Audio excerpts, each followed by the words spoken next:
Mudah-mudahan selalu dalam lindungan Allah Subhanahu wa taala, selalu diberikan kesehatan dan selalu diberikan rezeki yang melimpah oleh Allah Subhanahu wa taala. Oke, pada kali ini saya berada di petilasannya Damar Wulan ya, yaitu petilasan Damar Wulan atau Prabu Brawijaya pertama. Dulu pernah Prabu Broto di sini ya, jadi meninggalkan jejaknya di wilayah sini. Ikuti penelusuran Baiko selanjutnya, misteri apa yang ada di petilasan Damar Wulan ini. Ikuti penelusuran selanjutnya. Lokasi petilasan berada di tengah sebuah sawah di Desa Sudimoro, Kecamatan Megalo, Kabupaten Jombang. Terdapat tempat yang dipercaya sebagai petilasan Damar Wulan. Situs petilasan ini adalah satu dari sekian banyak jejak peninggalan kerajaan kuno yang ada di Jombang. Damar Wulan terdengar seperti nama seorang perempuan, padahal sebenarnya adalah seorang pria yang diyakini sebagai seorang kesatria dari kerajaan Majapahit. Pendapat lain, Damar Wulan adalah nama kecil dari Prabu Brawijaya pertama, salah satu raja Majapahit. Beberapa kisah menyatakan Damar Wulan memang pernah menguasai Majapahit, tapi hanya sebentar.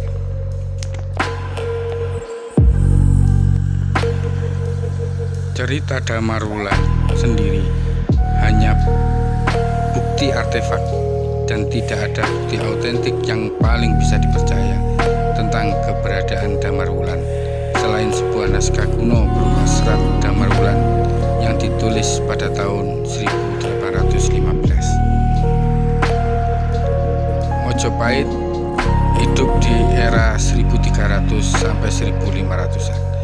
Laskar Medang memperkirakan sang kesatria Damar Wulan hidup di era Raja Jayanegara yang ada di awal Majapahit.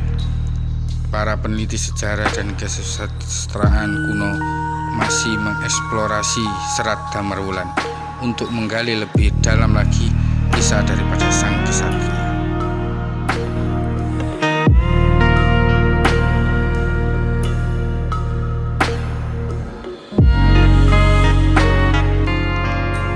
Dugaan Damar Wulan adalah Prabu Brawijaya pertama memunculkan sebuah keraguan. Sebuah kejanggalan kembali muncul di mana Majapahit adalah sistem kerajaan yang jelas menganut sistem dinasti untuk para suksesinya. Bila ayah dari Damar Wulan adalah Maharsi Maudoro yang bukan seorang raja, berarti Damar Wulan jelas bukan seorang raja. Karena seorang raja dari kerajaan besar seperti Majapahit pasti mewariskan tahtanya kepada keturunannya sendiri, bukan kepada orang lain. Jadi misteri ini juga belum terkuat sampai sekarang.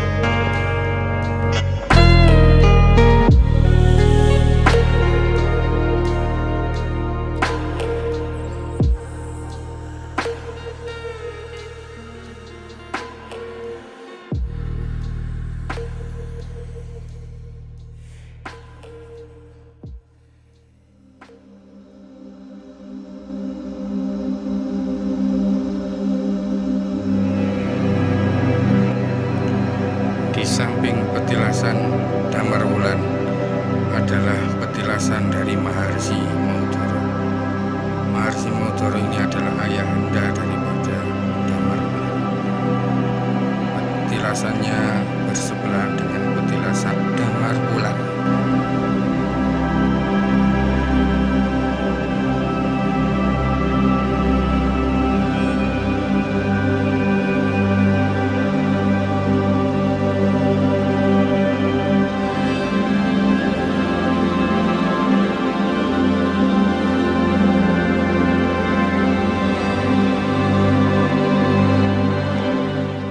Ini sering dan banyak dikunjungi oleh para pelaku-pelaku spiritual, dan banyak pula dari mereka untuk bertapa di tempat ini untuk menyendiri.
juga simpang siur antara kisah cintanya dengan Dewi Anjasmara, pernikahannya dengan Ratu Kencana Wungu, dan cerita paling terkenal tentang pertempurannya dengan Raja Minakjingga dari Kerajaan Blambangan. Yang pasti, sang kesatria Damarwulan memang tokoh utama dalam penaklukan Raja Minakjingga dari Banyuwangi. Meski seorang panglima perang yang sukses menorehkan sejarah menumpas pemberontakan kerajaan bawahan Majapahit, Damarwulan tetaplah rakyat biasa yang bukan bangsawan. Dia hanyalah seorang kesatria, apalagi seorang raja. Wajarlah namanya tidak tercantum di dalam negara Kertagama.